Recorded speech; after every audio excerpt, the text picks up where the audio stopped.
everybody, it's Margaret with Texas Gal Treasures, and I thought I would bring you a short video, kind of like an instructional what I know about cufflinks, because this is something that I sell a lot of. I am by far in no way a super expert on cufflinks. These are just the few things that I know, and there are some websites that I will link down in the description that will give you a huge wealth of knowledge about cufflinks and the different varieties, the different styles, how to list them, if you find a pair, how to describe what they are, the backings, the fronts, all the ins and outs of cufflinks. But I just wanted to share with you what I know about them, just to kind of spread the wealth. I don't know. So here we go. Let's get over. The first thing I'm going to hit upon, I have a little cheat sheets down here. First thing to know, just like with any kind of jewelry, there are costume jewelry cufflinks and there are designer cufflinks. So whether you find cufflinks that look like these ones that are a little rubbed and aged and they don't have any kind of marking, that's one thing. And then you may find Christian Dior cufflinks, and that's a whole nother thing. So just something to keep your eye out for, that cufflinks have markings just like any other kind of jewelry, or they don't. If it's costume jewelry, not designer brand costume jewelry, if that's clear. Just like with jewelry, there are levels. The costume jewelry, that's just the inexpensive, no-name brand, whatever. The costume jewelry that's fancy, like Trifari and Napier and things like that.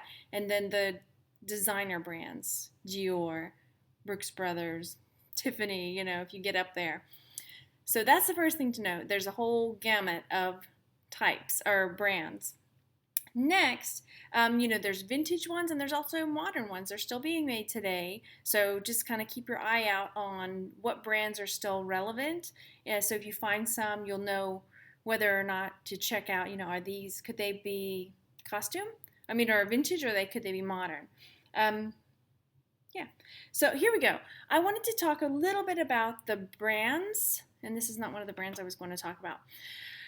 The costume jewelry ones that I find, some I find more frequently than others, but just a few brands to keep your eyes out for.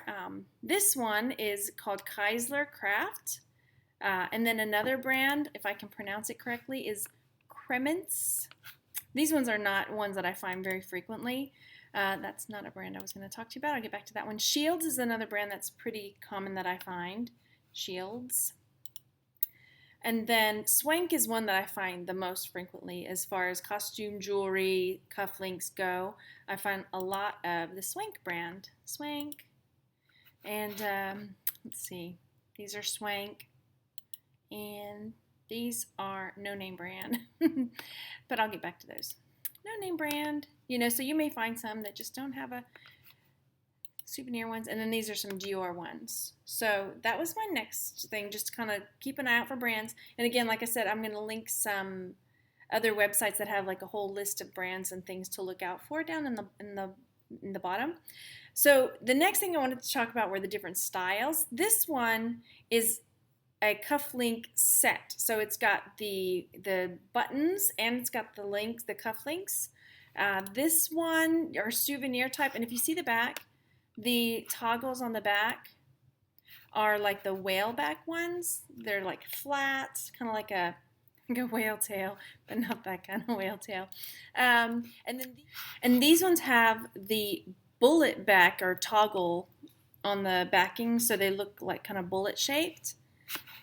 Let's see, let's take a look at these ones. And these are some specialty ones. Again, they have that bullet back toggle close, and those are just kind of specialty horse ones. Again, bullet back. What am I talking about here? Styles. Okay. So those are the different backings. There's another kind of that I wanted to show you. Let me go through them real quick. It's that first one I know. Boop. So this style, because it doesn't have a moving part on it, is a barbell type. And then this actual section on the back right here, there are different names for that. So like there are ones that are kind of shaped like a bean that are bean back, and there's ones that have like a ball right there that are ball back. whether this is like super important or not, but sometimes there are people that, are persnickety about their cufflinks and they want that bean back, or they want the one, there's some that have chains here instead of a straight piece, and they like the movement of that. So it's, I mean, important in that sense to know what, when you're describing it, what, not just say, these are some cufflinks, here you go, because there might be people that are looking for gold, oval, chained, double-sided, because sometimes they'll have two, cuffs, the pieces, I can't think of the name. So that's pretty much it. I thought I was going to talk a lot more about the cufflinks, but knowing the brands, when you pick up cufflinks, check out the brands. I sell cufflinks. Someone asked me, how do you know what price to put on them? I go by, one, is it a name brand? Two, is it just like a standard plain looking cufflink? Like if it's a gold circle, then I might sell it for $10 or $12. But if it's something, even if it's a not named one, like the horse ones, these, I can't remember exactly what I sold these for, but I might put those like at $30 with free shipping. It just depends upon what it is that you have got. Like these ones were $21.99. I mean, you might not think they're super amazing, but they've got that little bit of extra detail, and it was just what someone was looking for. So, I mean, for me, it's worth, setting the price and leaving it, because it doesn't cost much to pick them up. It doesn't cost much to store them. It doesn't cost much to ship them. So I don't mind hanging out waiting to get the price that I want on the cufflinks. And sure, I'll take best offers. The Dior ones, I absolutely took a best offer. I had these listed for, I think, $175, and I took a best offer of $99. But to me, that was still a huge return on investment, and I've had them for quite a while. So I think I have that number right. Now I'm worried that I said the wrong. But that's, you get the idea. Set the price. They're so cheap usually to pick up, and hold on to that. All right, so that was just a quick overview of what I know about cufflinks. Like I said, check out the links in the description of all the different types of cufflinks. I mean, I barely scratched the surface, but there's a huge return on investment there. And I know some people don't like sharing, the secrets. But when I started, I was watching these YouTube videos, checking everybody out, seeing what people were buying, what they were selling, what was making money. And this wasn't out there, honestly. I didn't hear anything about cufflinks, but it was just something I was drawn to, and I've been doing pretty well with. I sell a couple pairs or four a month, probably, maybe one pair a week or so. So, check it out. See what you think. Let me know.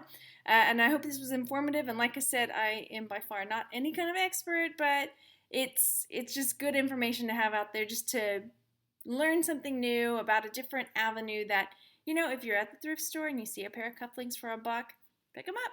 Try it out. Why not? All right. Thanks so much for watching, you guys. Make sure to like, subscribe, leave me a comment, and find me on Facebook at Texas Gal Treasures, and I will talk to you later. Make sure to enjoy yourselves. Bye.